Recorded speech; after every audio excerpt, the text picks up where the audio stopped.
Hey everyone, welcome to She Knows Arsenal. My name is Jessica and I'm your host, and you can follow me on Twitter at @itchjacino. We're talking about the Super League again because that's all we pretty much get to talk about for the next couple of days until things maybe calm down. So there have been some, developments on, the fans' reactions, the club's reactions, and what's going to be coming in the next couple of days because we are going to be playing in the Premier League on Friday. So somebody's going to have to kind of talk about this. I don't imagine that, the managers are going to be able to kind of skirt some of the questions around the Super League. And, we're seeing that even like clubs like West Ham are coming out condemning the league. So there's going to be a lot of, news and reaction coming out in the next couple of days regarding the Super League. And I actually have the perfect guest for this today. It's a general update. So this is somebody who's in and around everything, knows the scoop, knows what's going on, keyed in on everything. And that's James Benge. So I'm going to go ahead and bring him in. Hey, James. Hi, thanks for the introduction. Very generous description of me. Well, I always retweet your stuff because I'm like, okay, he's probably legit, right? He has a little check mark next to his name. That's pretty much all we look for, right? For legitimacy, the little check mark next to their name. Exactly. But yeah, what are your general feelings about, the Super League just from, a supporter or fan's perspective? Oh, I mean, first of all, I'm just tired. I was supposed to be off work starting on Sunday. That hasn't happened.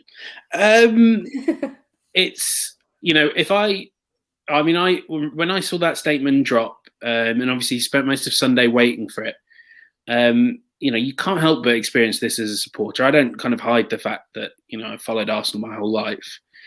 And I think as a supporter, it felt a bit like we cheated. The owner who has, for me, I have always tried in my reporting to give you both sides, to kind of reflect what the fans' view might be, and also to tell you what the club think. And I've kind of tried to do that with Stan Kroenke in particular. And my view on Kroenke has always been, he's not a great owner, but I never thought he was he was just indifferent. He just wasn't always there enough. But actually, he wasn't indifferent, though, was he? It's quite cynical. And there is a real sense of cynicism in Arsenal in particular. And I guess we mostly want to talk about Arsenal on this pod, in them pulling up the drawbridge. Because let's be honest, if you waited 10 years for this, Arsenal wouldn't be in the Super League. I mean, this is a badly run club that has been handed an almighty opportunity to save itself from itself by the debt levels of Juventus, Real Madrid, and Barcelona. They are. JP Morgan is bailing out the top teams in Europe, and they're doing it because Arsenal and clubs like that popped along for the ride. It's deeply embarrassing. I see a lot of their arguments, and I would like to see the best teams playing more often across Europe. I don't think Arsenal are one of the best teams in Europe right now, but I would like to see more of that. What I don't want to see is I don't want to see a closed shop. It's not good for football. It's not good for the clubs. I don't really believe this is going to allow us to see a better product. Because what's the motivation to improve, to get better? How dreadful is next? It could be next season. We still don't really know. The clubs are proceeding and aiming to get this off the ground as quickly as possible. How dreadful could next season be if Arsenal have the same sort of squad and nothing to play for in the Premier League after 8 weeks because they're out of the title race? Yeah, it is. And then it's just been quite a dispiriting rush of trying to find out what's really going on. I suppose, Arsenal's view on this is, the things they would want me to tell you and your viewers are, and I don't particularly agree with these, but that, they will be putting more money into the game in solidarity payments. Those solidarity payments will now be, I think it's 8% of the league. This is about being financially responsible. But it's about being financially responsible by, recreating the environment of the NFL or the NBA or something like that. There will be a salary cap.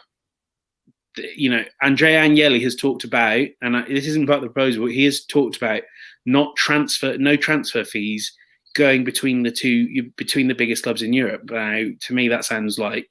So we're essentially talking about trades and things like that. So we're going to start expecting draft systems. Like we're quite fun. I mean, Americanization of the sport ultimately, like in every way, shape, and form. Yeah. Even Yo-Yo was saying franchise mode, and I was talking about that yesterday, that, being an American and experiencing American sports front and center, I see that once you become a franchise, once you're able to franchise a club, the opportunities for them are kind of endless at that point.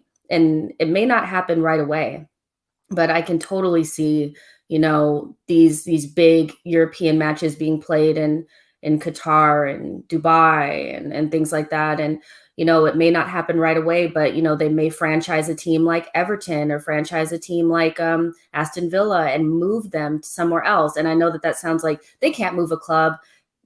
Once you franchise it and you have the money, you can pretty much do whatever you want, which is super, super scary. And, I think about the staff, the players, the managers that probably didn't have they didn't have anything to do with it, but they ultimately didn't get a lot of briefing on this and probably felt a little blindsided about it. What do you think their reaction is to this, this announcement and being blindsided just like we were?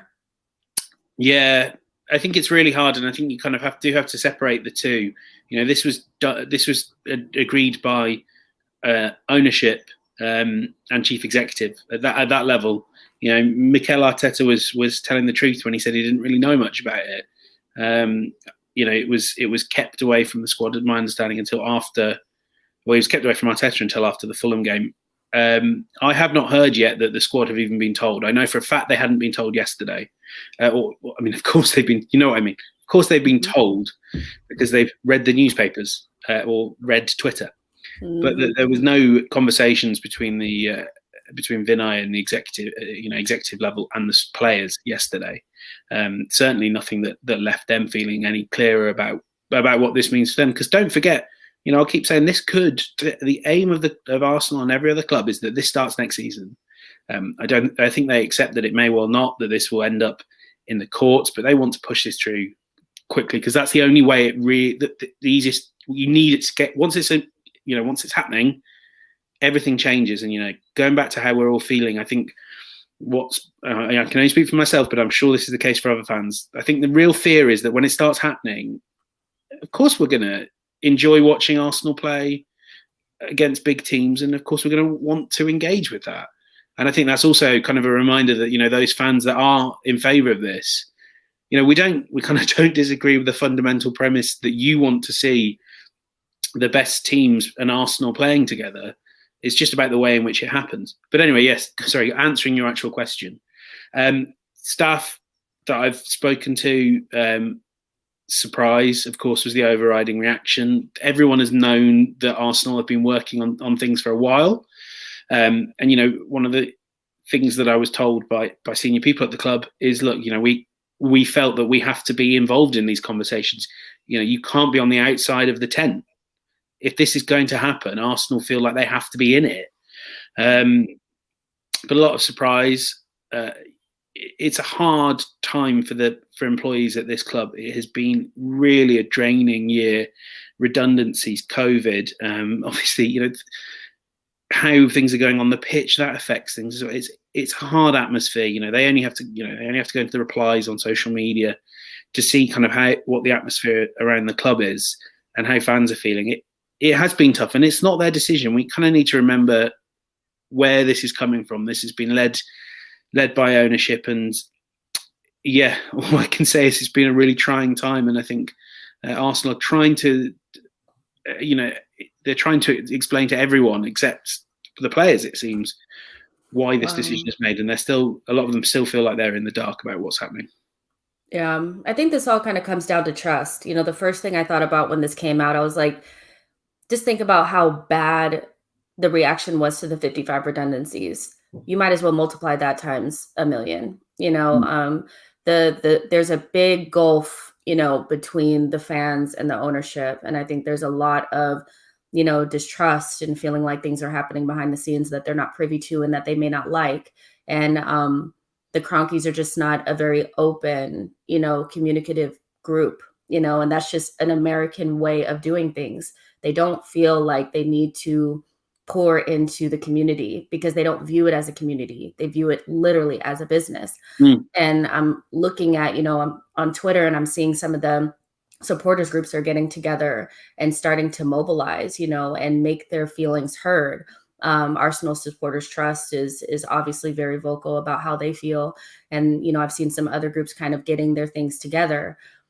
Do you think they're going to have an opportunity to really voice their opinion to the people that matter, maybe at the, meeting or the forum on Thursday? So, I mean, the forum is going to be a really important moment to get that message across. And obviously, there are an awful lot of people there that I think Arsenal fans, from the fan side, that Arsenal fans can trust to really get the message across. Who's listening? I don't know who will be attending for the executive. Obviously, this was a meeting that was due to take place, I believe it was last week or the week before, earlier this month, and was cancelled. Somewhat mysterious circumstances that I think we now suspect were to do with the Super League. The value of the fans forum is not always immediately apparent. It is a good way for the executive to speak directly to fans in a way that obviously they can't normally. Having said that, I'm sure Vinay will be in attendance. Even he cannot quite give the answers that Arsenal fans want and give the assurances that Arsenal fans want. I know that Josh Kroenke has attended these before. I don't know if he will dial in from the US. I don't think Stan has ever attended one of these, certainly not in the time I've been covering the club. Obviously, Josh is really the influential figure at Arsenal and has been for a number of years.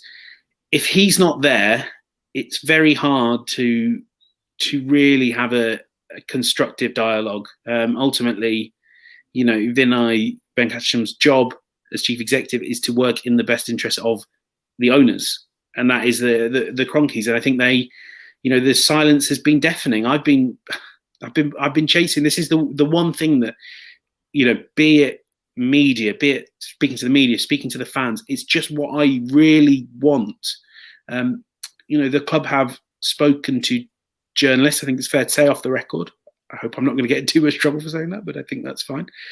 But it's it's very different to put your side of the story across in an unattributable way, and for us to have those conversations, as opposed to ideally the Kroenkes, at the very least Vinay, sitting down and I think having a conversation that doesn't fly under the radar. That's the other issue with the fans forum is, it's a minuted meeting. It will kind of come out in a few weeks, sometimes few days. You'll see the minutes, but it's not something that your average fan can feel involved in. And I know that's the same of, if Josh Kroenke agrees to do an interview or a panel with the media, that it won't be something that fans can be engaged in. And the problem is you can't fix that. It was, I had this experience in Thomas Tuchel's press conference yesterday, where he kept saying, you need to trust the club. You need to trust, you've got to trust that they've made the right decision for the club. But you think, well, but the club haven't trusted me enough as or a fan enough to have the conversation with them and say, everyone knows that these clubs have been planning to do something for years. So it is not wrong to have a conversation beforehand and to say what does any new European competition need? What should we be changing within or without UEFA? So I hope the fan forum will be valuable. I'm pretty confident it will be more valuable than Mikel Arteta's press conference, which is earlier on Thursday, and I suspect he just won't feel able to answer any questions on it, though he will be asked. But I think until this needs to be really open and visible and public, not 20 fan representatives, as good as they are, as important as they will ask the right questions. I know these guys, they will, but there's thousands, millions of Arsenal fans that have an opinion that needs to be heard, and Arsenal need to come up with channels to do all that, not just run a quote from. I mean, I don't know about you. Obviously, you're an Arsenal fan as well.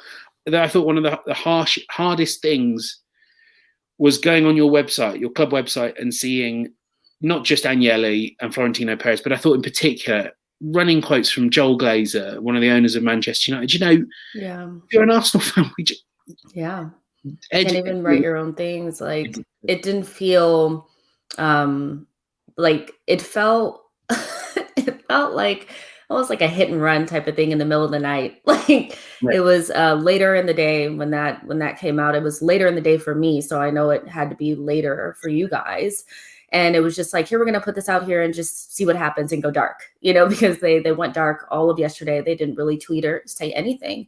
And I think in any relationship, which for most fans that, that really support the club, they're in a relationship with this club. Yeah. And, doing something like this without communicating, or just being more open about it, even if you're not really looking for feedback, but just letting us know what's happening step by step. It feels like even if you're not doing something wrong, that you are doing something wrong. It feels like it was sneaky and deceitful in a way. They weren't open, and that's just the way it feels. So I think we feel like there's no trust there, but seeing kind of, what happened to, I think it was at Ellen Road yesterday that I think the buses, for the Liverpool buses were, I don't want to call them vandalized, but, the Leeds fans made their voices heard. And, there's fans that are actively trying to get their feelings out in a way that probably the clubs don't want. And I can see riots and protesting getting worse and worse and worse as more news of this comes out and fans start to get angry. Do you foresee that being an issue maybe at the end of the season when they're thinking about having fans coming back to the stadiums? That's Yes. something I think about. I think even before then, we have seen and sometimes we've been guilty of laughing at the protest marches. I think in many ways that one of the tough things for Arsenal is they had the perfect symbolic protest march route with Highbury being just around the corner. And I remember them doing that for when they were trying to sack the manager. I would be very surprised if we don't see something like that even before fans are allowed back. But yeah, what a powerful image it would be, for instance, if the 10,000, I think it would be, who could be at the Emirates, if they all left. I mean, I'm not one to tell people that have paid money to be at a football match how they should, how they should react when they're there. But I mean, it has to be. It is no coincidence. One of the things that again hammered out in messaging from Arsenal is that the COVID pandemic has forced this upon us. But also, the COVID pandemic and they don't. Let's not pretend they don't think that. It's the perfect time to avoid the really visible protests in stadia. I remember that when Liverpool fans left Anfield because of season ticket price rises, I have no doubt they would do the same again. Not for a moment. And that, things like that will happen. It is a challenge, isn't it, that there are only possibly 2 games where it could happen. I think one of the really valuable things about the Leeds game was showing that actually the players are united in being against this as well. And I think it's interesting, even just before we came on, seeing Marcus Rashford, and I'm sure we'll talk about this more, seeing him seemingly come out against it. The players will talk to each other, and they will talk to players outside of their own club, and form opinions that may not be what their owners want to hear. And I mean, it will be hard. The owners can, sort of force this through. They don't need the players on side, but it becomes a hell of a lot harder to force this through if your players aren't backing you. And I don't know I don't think it will get to riots. This is England. It takes an awful lot to make us riot, and it'll probably rain anyway, so that will really quell the spirit, and you won't be able to get a fire started. But I think particularly as you see social distancing regulations ease, as people become a little bit more comfortable gathering in public together in those final weeks of the season, you will absolutely see marches at the Emirates, marches at Spurs, marches at Chelsea, and I think it's to be expected. It's only the right thing that fans try to get their voice across in whatever way they can. Yeah, I agree with that, and I think that the worst part for me is that the people that are going to have to answer to this that probably don't have the answers that people want are the managers and the players. And, you had kind of earlier, talked about how we probably won't get a lot from Arteta in his press conference on Thursday.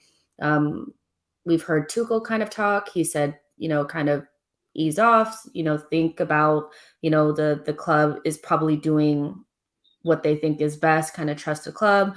Klopp kind of attacked Neville and had his own way of, I guess, addressing the issue.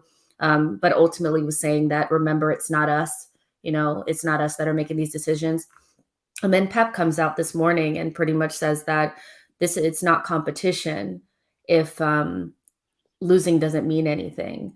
And I know there was a little bit of like, well, you're Man City, like you can afford to be in or out of this. But ultimately, I think he said the right thing. And that's what fans want. They want to feel like there's somebody in and around the club that believes what they believe. And even though I know we won't get a lot from Arteta, what do you think is the bare minimum that Arteta needs to convey to fans, to make them feel comfortable? Because I'm sure that he's going to feel a little bit of pressure to at least say something. I don't think he can go without saying anything. Yeah, I think the fans need to know that their voice is at least being heard and that it might have an impact. And, Mikel Arteta can say, look, I can't make the decisions, but I can listen. And he can be a conduit. He is a hugely influential figure in this club, far beyond someone like Tuchel, for instance. His voice carries a lot of weight around Arsenal. He's if he wants to, he can go straight to Vinay. He can't. He has said before he can pick up the phone straight to Stan and Josh.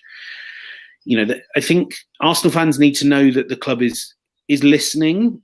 That it, even if it's saying, look, we are going down this road. We've signed a contract. There's not much that can be changed here. That their concerns are being taken on board. That they will do. I know there's a lot of talk now as well, isn't there, about we'll add in some form of second division and relegation. I don't know if a lot of this can. I don't know if a lot of this can rebuild bridges. My experience of Mikel Arteta is that he will say probably less than you expect. So I think he started out as a manager quite open and quite egregious. There are certainly times when talking to him and trying to get a straight answer from him can feel like getting blood out of a stone. I'll give you an example. You remember the David Luiz when he missed the Liverpool game? And obviously, if you go back to the press conference footage, you'll kind of know that I was pretty much aware that he was going for surgery the following day. But I just wanted to be clear, and I thought, I'm going to ask him. And he says, it's one of the options we're looking at. We're considering whether, very non-committal answer. And then I wake up the next morning to be told he's gone for surgery.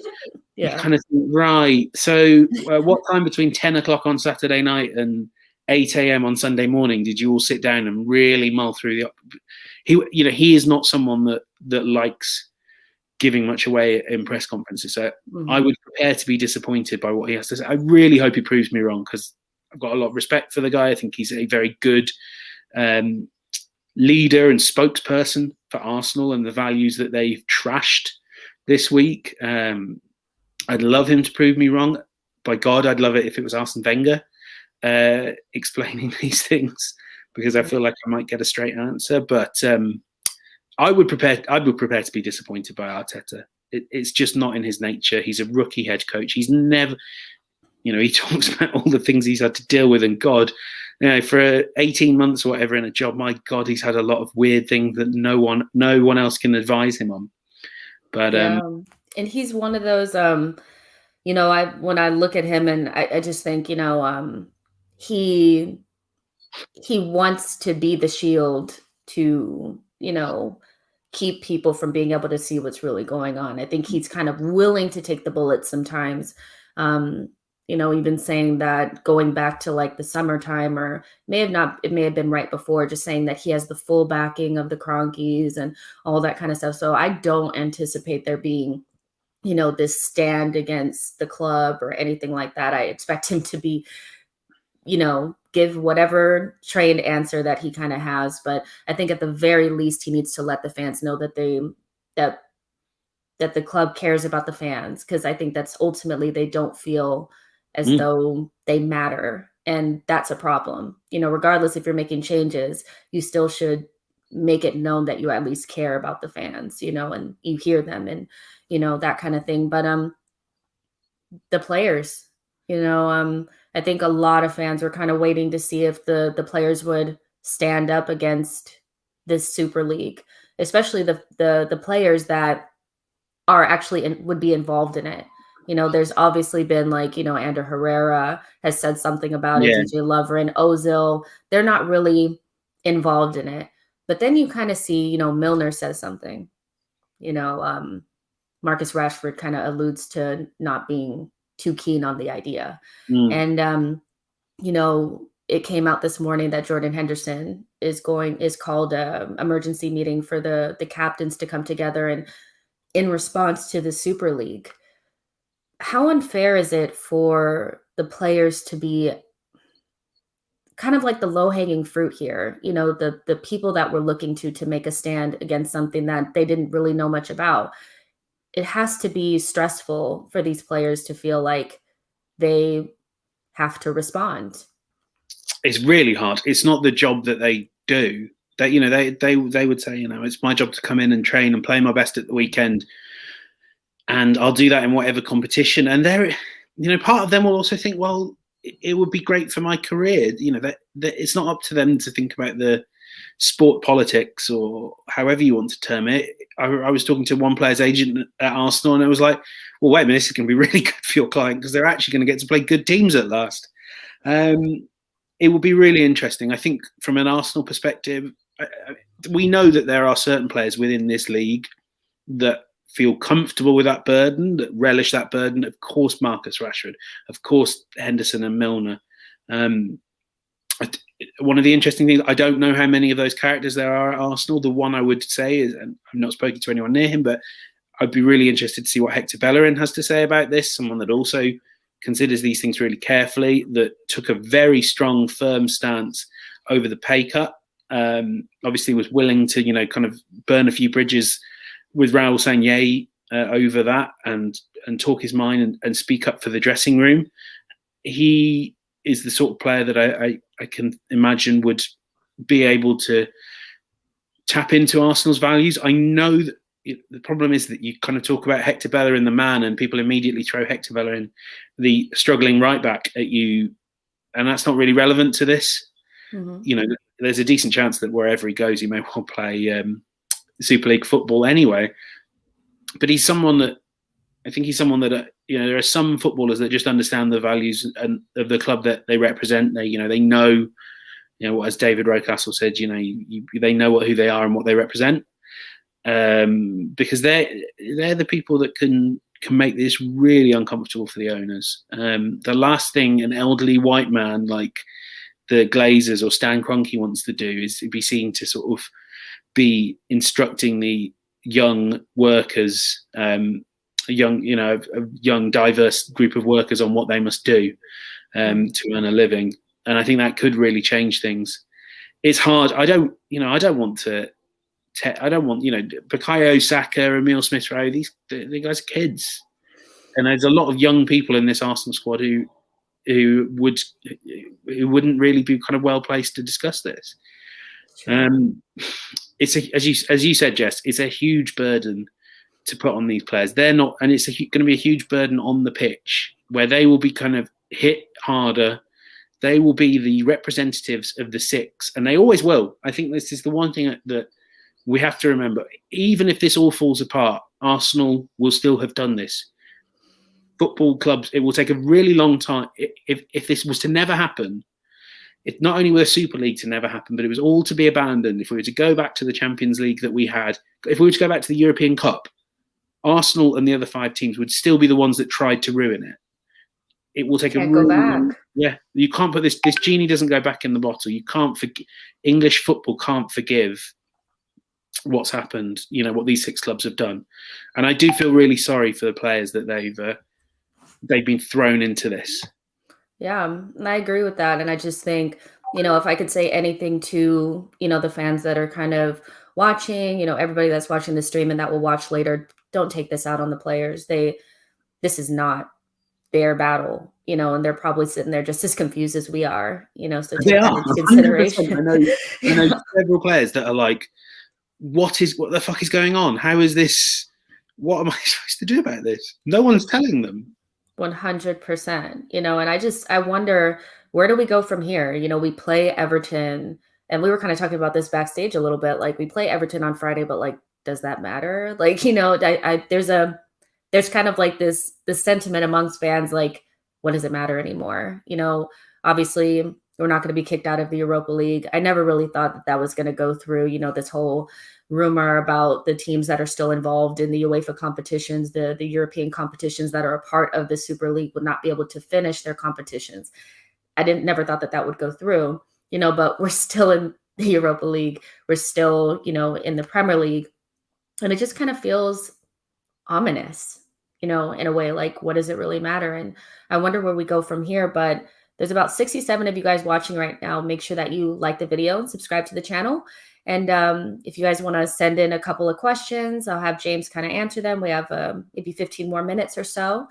But yeah, I mean, I just wonder where we go from here, you know, because like you said, even if we go back and nothing really happens, the trust, I think, is just broken. I don't think it'll ever come back, you know. And like you spoke about, like, even with the players, the pay cut, you know, that was a little off color. You know, it seemed like the owners were like, we'll just take it away from the players. And it was just like this weird decision, 55 redundancies.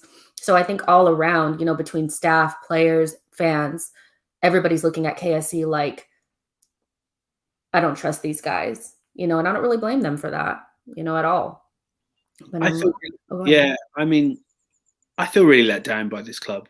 You know, I can talk about this from a reporter's standpoint, and it's been really hard the last couple of years.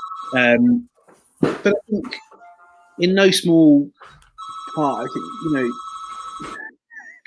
you kind of, and you know, I always have joked, it's like sort of seeing how the sausage is made. If you're a massive fan of sausages, it's never been a pleasant experience. But I think the past few years with Arsenal have been very dispiriting, and I think it's really you know, you go back on things from before the pandemic, and you think, do they really know what matters to fans deep down?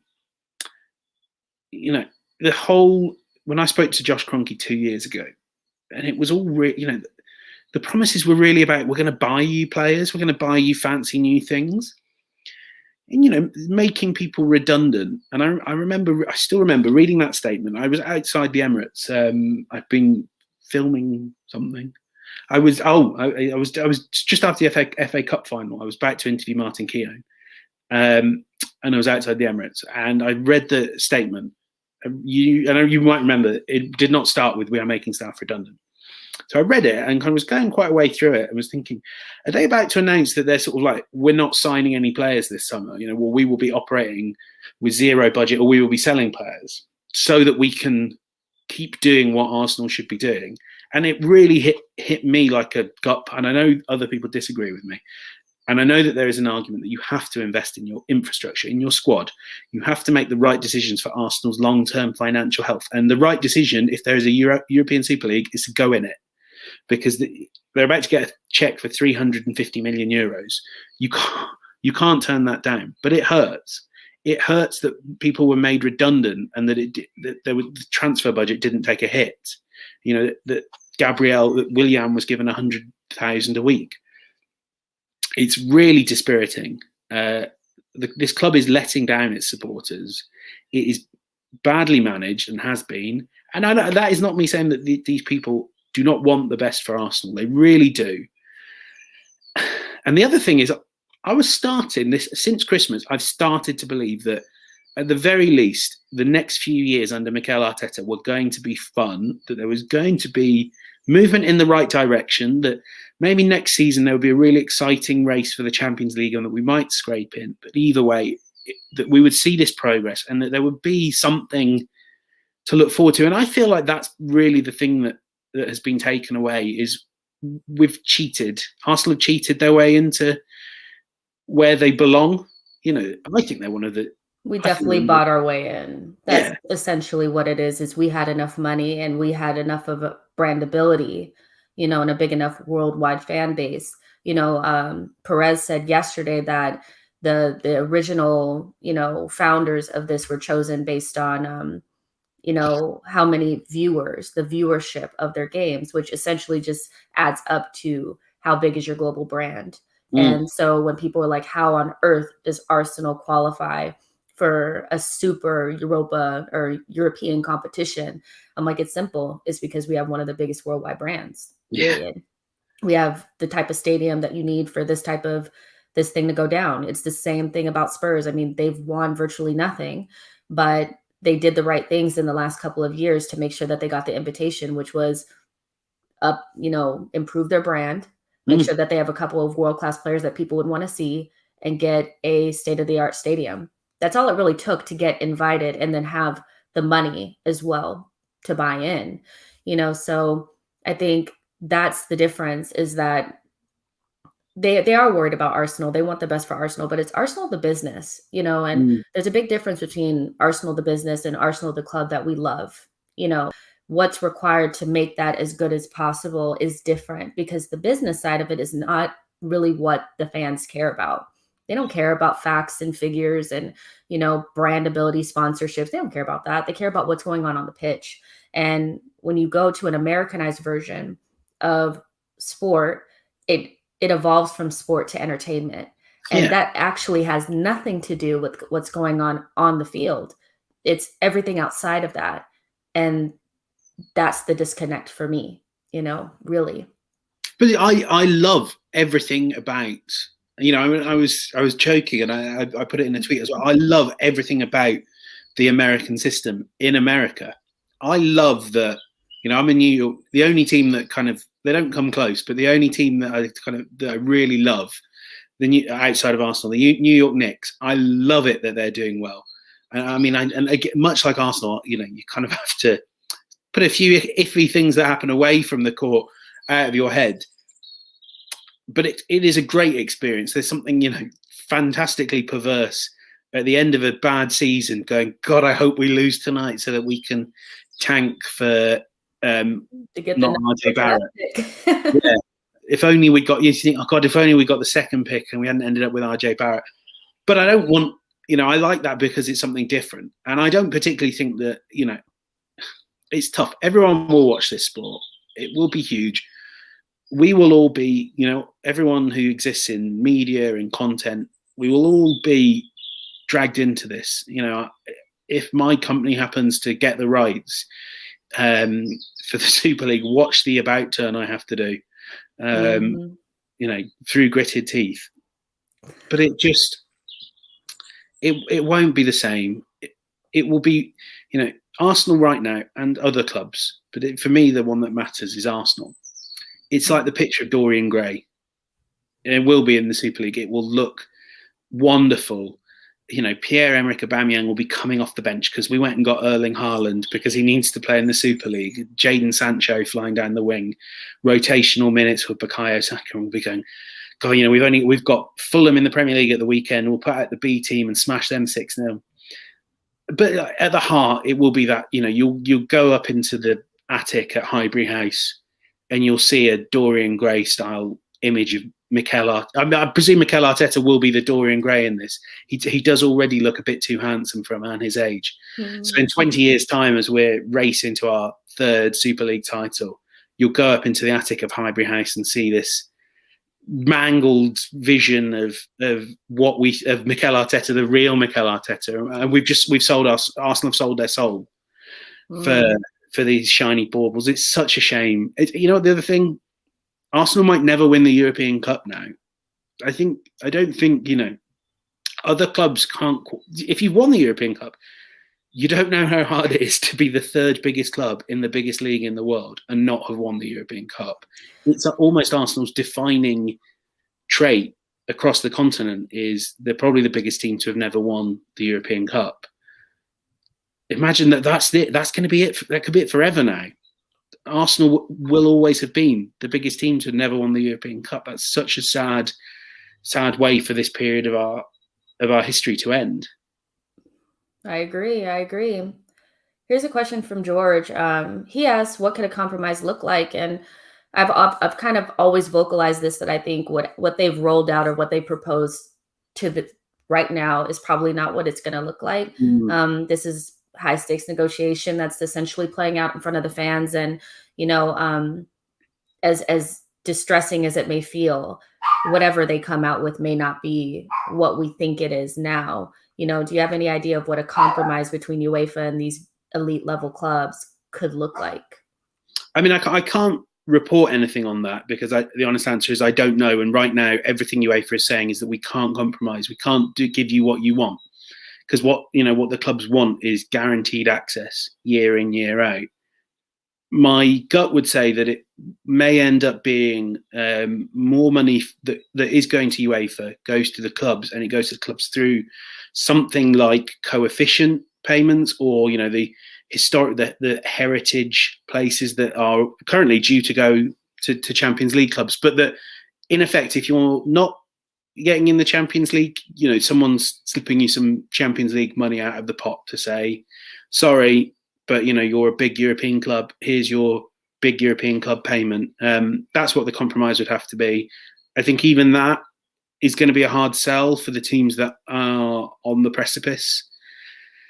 It's even harder that Juventus might be missing out on the Champions League. That a lot of these teams are struggling to get into it. It will have to be a lot of the money that goes from UEFA going to the biggest clubs. This just sounds so ominous. Yeah. Dave asks, how many players do you think will leave these big six clubs if we go into the Super League? Do you think players will abandon the clubs because we're in the Super League? I think it actually will be the opposite, that players a lot of Arsenal fans talk about Grealish. I think Grealish automatically becomes available to us, because of the Super League, because what is the chances of Aston Villa being a part of this, if it were to come to fruition? Yeah, 100%. Arsenal's, the 15 teams will end up with hyper squads. It will be 2 world-class players for every position. They will have the money, they will have the acclaim. The thing is, FIFA can't. I don't believe FIFA can stop these players from playing in the World Cup, because what is a World Cup without all the best players in the world? Exactly. FIFA's not going to vote for the Olympics, which is what they would practically have. The Premier League can't really kick out its 6 biggest teams because NBC, Sky Sports, they're not paying for Burnley against Crystal Palace. So the players will gravitate there.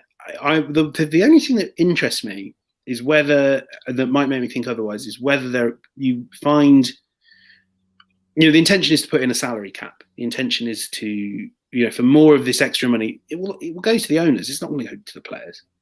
Not the proportions will skew more towards ownership and profitability. So it's whether you kind of find some clubs outside of the elite, outside of Europe, that are willing to pay a lot more, that are saying, okay, you're only getting 2% of Arsenal's salary cap. Come out to Qatar, come out to PSG, and earn a lot more money. That's it. But in the end, you will want to play in the Super League, because I completely agree with what Mesut Ozil tweeted. But when he was tweeting, kids don't grow up dreaming of Super Leagues. Of course they don't, because it doesn't exist. Kids will, the best young players will want to be playing on the best platform. From a footballing perspective, Arsenal are about to, have the strongest squad since the Invincibles. Wow. Probably. I mean, they're quite bad at recruitment. They could end up with all their scouts. They could still end up with quite a bad team. Yeah, exactly. And then there becomes another level of, even though we'll be better than the rest, every other team that's a part of the Super League will have the same advantage that we do. So I don't really see it as like, oh my gosh, we're going to have all these amazing players and we're going to be, no, everybody's going to have. Arsenal will, but every other team will. Every team will have these brilliant squads. Exactly. And then it becomes about kind of every other 1% and all the marginal gains. So I actually, it's why we all joke about it, but I think Arsenal would be really bad. And I think they've consistently been in the bottom because they're just not invested in, the scouting network, the facilities to be that 1% better when everyone's players are basically the same. Exactly. I think it's just going to come down to, they want this league, and if and when we are in it and it comes to fruition, the Cronkies get to sit back and they're like, this is guaranteed, printing cash at this moment. So if you take their American franchises as an example of what Arsenal will be, you can kind of see that we're not going to be pushing for any sort of titles. No luxury tax, no spending over the cap. Exactly. It's just going to be all vibes, no trophies, all vibes, but if we could get like the footballing equivalent of Nikola Jokic, might all be worth it. Oh my gosh. All right, you guys, we're going to end it there. I think that was sufficient. We went through all of the updates and talked about it from a little bit of a different perspective. We kind of know what the Super League is, but what is the effect of, what is the announcement of this going to do to the people involved, staff, players, coaches, that kind of thing. We covered it. James, you were awesome. Thank you so much for being a part of this. And what do you have going on, this week? I'm sure this is it for you, right? Just covering this. Yeah, I have no idea what I have going on. I will, wait to see what my boss has asked me to do on Wednesday. I've got not a clue. Awesome. And you guys, all of his information, if you don't follow him already, all of his information will be in the description box. And it's tagged in all of the tweets for this. And it's at James Benge. It's pretty easy, right? For your at on Very Twitter. Easy. Yeah. Weird awesome name.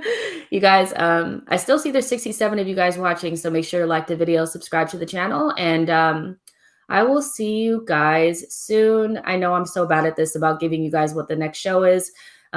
Because of the Super League, a lot of the content is changing, and a lot of people that I had coming up have more work to do, so we'll have to maneuver the schedule and get things going. But obviously you'll see me at some point tomorrow. And I'll see you guys then. Bye guys.